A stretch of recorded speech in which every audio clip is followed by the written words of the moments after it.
All right. We should have like the hi guys and stuff. Okay. Wow. The most professional interview I've ever had to date. Hi guys, this is Yoga Life, Happy Life, still in Bali, here with Kevin Abdulrahman. Hey everyone, Kevin Abdulrahman here. Thank you for having me. Well, thank you. This is great. So Kevin is an amazing person. He has written 15 books. 14, many more to come. 14, but there are some coming tonight. It's just not tonight. Definitely not tonight. And he's the speaker of the year, so I actually feel very privileged to speak with him. So Kevin gave me a book, and there was a message. There was a message. There was a message, secret message, but I'm going to tell you. It said something like, the most important thing is between the pages. I actually read the book while flying to Tunisia, and I got that message. I got that message behind the pages, and the message was, you can do anything. But I somehow got the message vibrationally, not in my mind or not logically. And it was, for me, it was like a miracle. So my biggest question to Kevin is like, how do you do that? I think from what you're saying, what I'm gathering from what you're saying, is that you're saying, I didn't say you can do anything. And yet, when you're reading the chapters, Yeah. the energy that you felt was that, hey, you know what? If I put my mind to it, I can do anything. Yes. Which is exactly what I believe. If you put your mind into anything that you envision, see, or decide to do, you can do it. Absolutely. I really believe that. And because I believe it, I just say it. And I think if anyone says anything that they believe in an authentic manner, people will feel it. They won't just see it. It's not just words that you say. They will actually feel it. Yeah. And the truth is just really simple. If you have a vision of a better version of yourself, you know, you might see yourself fitter in great relationships, setting up amazing businesses and being successful at them, doing well in your job, doing charity work, doing well in your studies, whatever it is that you see yourself as a better version, or you envision a better version of yourself, it means that you see possibilities, you imagine possibilities. What was the question? Hey, I'm jet lagged too. It's not fair. He just flew in today. So if you believe that you can be better, right? You see yourself achieving more, doing well, perhaps, you know, being successful in your business, being successful in your career. You might be looking at, you know, corporate social responsibility, doing charity work, doing well in your studies, could be making music, sports, whatever it is. But when you see a better version of yourself in your mind, it also means that you have the ability, you know, you have frames of references, you have the resources. If you stick and you actually work on it, you'll be able to make that what you believe and what you imagine and what you envision a reality. Because if you couldn't, you wouldn't have imagined it in the first place. Right? Where you are would be it.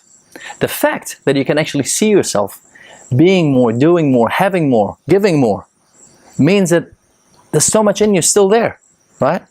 That hasn't been used. That hasn't been used. And you have the potential of achieving it. That's why you can see it. That's why you can see it in your mind's eye.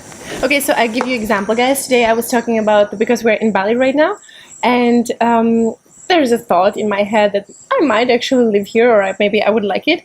And somehow I didn't even mention it in front of you, but you somehow got it, you know.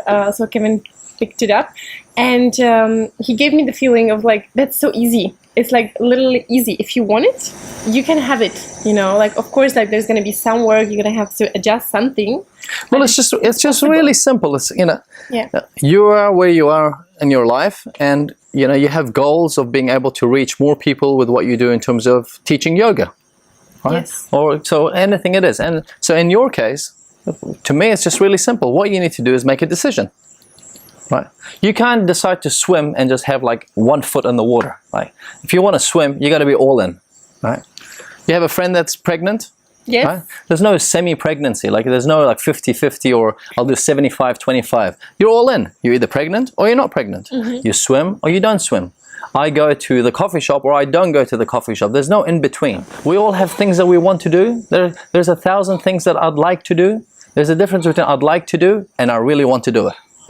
And we've all experienced it in life. Things that we wanted to do, we didn't even realize, but we just made a decision. And after that decision, everything else that we did was just in line with that decision. It's the decision that requires courage. The first step, or like to start. To decide, hey, you know what? I'm going to lose 20 kgs. And then after that, anything that you do is in line with that decision. There's no thinking anymore. The courage is to say, you know what, I'm unhappy with where I am. This is where I want to go.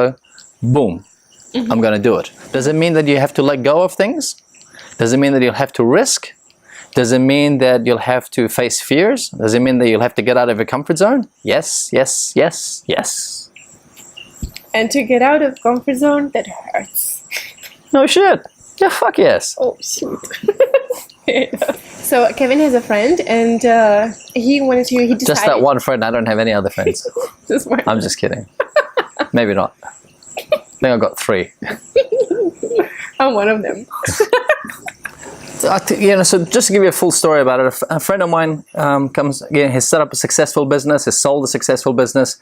He really likes dancing, and for him, he was like, you know what, I want to dance, and I want to be able to live my passion, which is dancing and enjoying the dance. But I'd like to, if I'm going to do this, obviously it comes at a cost. We live in a world where everything costs. You have to pay rent, you have to pay for your food, travel, and so forth. So there are expenses. So he said, you know what, I'd like to make a living doing what I love. And it really came about from when I was talking to you about being able to deliver honest feedback. My way of giving feedback is quite to the point. I don't sugarcoat anything. And part of the reason where we got to it was I don't do personal, one-on-one life coaching, because often I'm quite harsh with the delivery of my message or suggestions or solution, because I'll tell you how it is. It's the way I like to hear feedback, and that's how I like people to help me. That's just the way I deliver it to people. So not everyone's open to it. But I shared this story about my friend, in which where we hanged out for a couple of weeks, and we were just bouncing off some thoughts and ideas. And we had heaps of thoughts that we were bouncing off, and he was writing them down. He was really diligent in writing his thoughts down. And I believe that the key to his success in, one, he's got a good physique, so he's got the discipline of being able to achieve that. He set up a business from scratch and sold it. Made some good money out of it. He had the discipline to do that, and it was obvious that he wanted to be successful in this dance movement that he's creating. So we just bounced off some thoughts. One of the ideas, hit a chord, and he decided, you know what, I'll do something about it. Again, we are everything you need in this world in terms of thoughts and suggestions and solutions and ideas. It's all there. Most people don't do shit with it. They don't do shit with it. That's the problem. My friend decided to do something with it. It's only been 2 months, and he took one of the ideas that I shared with him, found out that it actually works, and the only way you're going to find out it works is if you do something with it. He tried it out. 2 months later, he's on track to exactly what he wants to achieve, which is to be able to travel to different festivals within the dance community, build the community, have high-level networks with all the teachers, and make a truckload of money. All of which will happen purely because he decided to take the feedback, to take the idea, to take the suggestion, and actually do something with it. And then actually there was one point that interested me very, very much, is that he originally thought it was going to be like in 1 year or something like that, and somehow it turned out to be 1 month, right? Or 2 months? I mean, when we were talking, again, one of the things that I tell people is it's the same thing I'll tell myself, or when I'm consulting companies and groups. If we can do something, and people will say, I'd like to do this in 3 years. I'll usually say, well, why not in 1 week? Why not now? Right? I'd like to get big contracts. Okay, well, who do you have to call? What are you waiting for? Why do we have to wait 2 years to call for the big contracts? Why don't we call them this week? I'm consulting for another company.